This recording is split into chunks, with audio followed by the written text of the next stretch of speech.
Hello everyone, welcome back to my channel.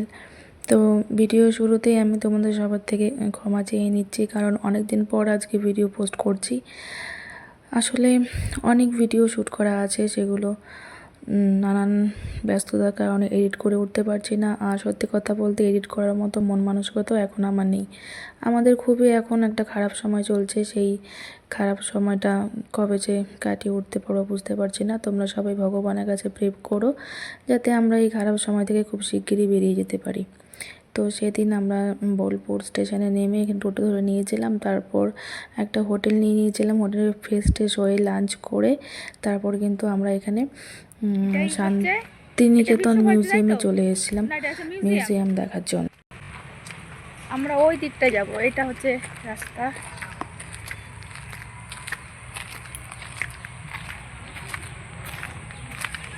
বলো কেমন লাগছে পরিবেশটা দেখে? অ্যাম্বিয়েন্সটা কেমন? ভালোই লাগছে। বোলপুর শান্তিনিকেতন সেরকম একটা মানে এই ফিলিংসই আছে না? আর কি সুন্দর একটা শান্তিপ্রিয় জায়গা। তুমি এসছো?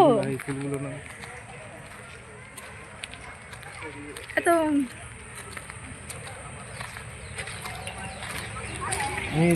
কবে এসছো একা একা আমাকে রেখে? না না, আমি অনেক আগে ছোটবেলায় এসেছিলাম, তখন ওই ক্লাস 6-7-এ পড়ি আর কি। তখন একই রকম ছিল, এত ভালো সব কিছু মনে নেই আমার। কার সাথে এসছো তুমি? গার্লফ্রেন্ড? তো এটা হচ্ছে শান্তিনিকেতন মিউজিয়াম। আমরা প্রথমে এখানে ঢুকিনি, কারণ এখানে ঘুরে দেখতে দেখতে অনেকটা লেট হয়ে যাবে বলে আমরা প্রথমে বাইরের দিকটা ঘুরে নিয়েছিলাম, যে রবীন্দ্রনাথের পুরনো বাড়ি, বাগান এসব ঘুরে নিয়েছিলাম। তারপর লাস্টে আমরা মিউজিয়ামের ভিতরে ঢুকেছিলাম।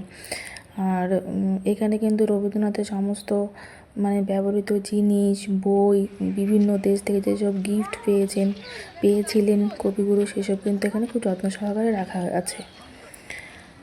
তো এটা হচ্ছে বাগান বাড়ি, মানে চারদিকে মানে এত নিরিবিলি শান্ত পরিবেশ দেখে না মনটা সত্যি খুব ভালো হয়ে গেছিলো। কিন্তু এখন যখন ভিডিওটা আমি এডিট করছি তখন বিশ্বাস করা মনে আমার একটুও শান্তি নেই। মানে আমার ভেতরটা যে কী হচ্ছে, কী কষ্ট হচ্ছে, সেটা তোমাদেরকে বলে বোঝাতে পারবো না। কেন এরকম খারাপ পরিস্থিতি, কী খারাপ পরিস্থিতি, সেটা এখন তোমাদের সাথে শেয়ার করবো না, পরে অন্য কখনো তোমাদের সাথে অন্য কোনো সময়।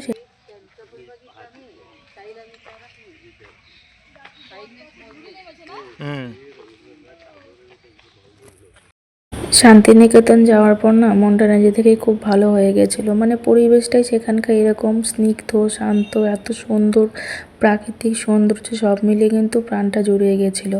আর দেখো এই যে এখানকার লাল মাটি, যে সেই বিখ্যাত কবিতাটা আছে, গ্রাম ছাড়া ওই রাঙামাটির পথ। তো সেখানে গিয়ে দেখলাম সত্যি সেখানকার অ্যাকচুয়ালি বাঁকুড়ার মাটি সাধারণত লালই হয়ে থাকে।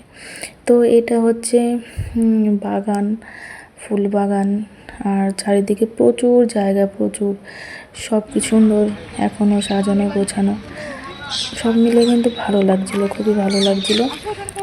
তারপর আমরা সেদিন প্ল্যান করেছিলাম সোনাঝুরি হাট যাব বলে, আর আমরা গেছিলাম বুধবার, আর বৃহস্পতিবার করে নাকি সোনাঝুরি হাটটা বন্ধ থাকে।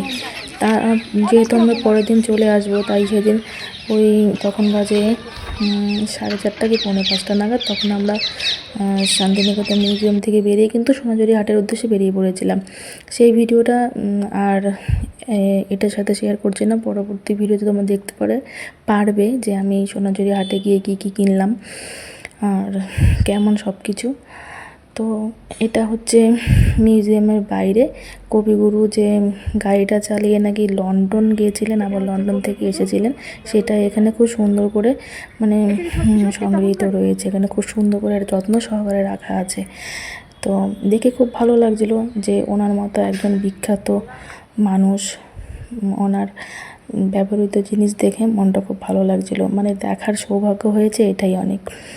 তো সব মিলিয়ে কিন্তু সেদিনে দিনটা ভালোই কেটেছিল, আবার খারাপও কেটেছিল। কারণ হচ্ছে এই ভিডিওতে আমার মোবাইল দিয়ে আমি লাস্ট ভিডিও শ্যুট করছিলাম, তারপর কিন্তু মোবাইলটা আমার ওই আসানসোল স্টেশন থেকে মোবাইলটা আমার চুরি হয়ে যায়। তার জন্য সেদিন শান্তিনিকেতন থেকে এসে মনটা ভীষণ খারাপ ছিল। তারপর তো আরও খারাপ সময় এখন আমাদের। তো জানি না আমরা এই খারাপ সময়টা কবে কাটিয়ে উঠতে পারবো, কতদিন আমাদের সময় লাগবে। মানে কি জানো তো, আমাদের এই বছরটা 2025 সালটা শুরু থেকে খুব খারাপ কাটছে, জানি না কেন এরকম হচ্ছে। তো ভগবানের কাছে আশা রাখছি, ভগবানের কাছে এটাই প্রার্থনা করি যে আর যেন কোনো খারাপ কিছু না হয়, খারাপ কোনো খবর শুনতে না হয়। কারণ বাড়ি থেকে তো অনেকটাই দূরে থাকি, তো আর যখন নিজের আপনজনের কোনো অসুস্থতার বা কোনো খারাপ খবর শুনি তখন মনটা খুব ভেঙে পড়ে, খুব ভেতর থেকে একদম চুরমার হয়ে যায়। তো এগুলো হচ্ছে আমাদের শান্তিনিকেতনের স্মৃতি, রেখে দিলাম যত্ন সহকারে। আর বলতে পারো তোমাদের সাথে শেয়ার করলাম। আর মিউজিয়ামের ভেতরকার তো কোনো কিছু ভিডিও করা নিষিদ্ধ।